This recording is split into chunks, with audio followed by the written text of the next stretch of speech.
In today's video, we're looking at cells. So we're going to cover what cells are and which subcellular structures they contain. Specifically though, we're going to look at the similarities and differences between animal and plant cells first, which are both examples of eukaryotic cells, and then also at bacterial cells, which are prokaryotic cells.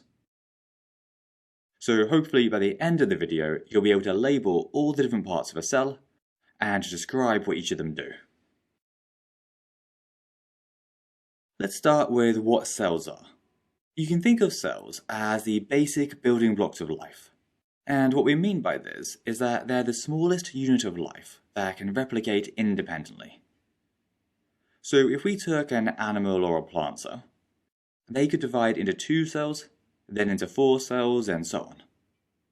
In some cases though, like for bacteria, each individual cell is a whole organism.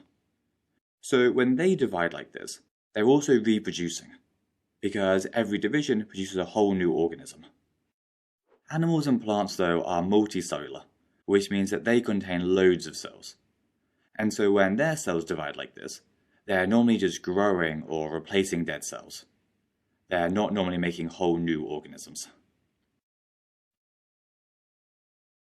To see what I mean, imagine we took a human and looked at him closely under a microscope. We'd see that he's made up of cells. So the skin contains skin cells, the blood contains blood cells, and so on. In total, we contain hundreds of different types of cells, and it's thought that an adult contains over 40 trillion cells altogether.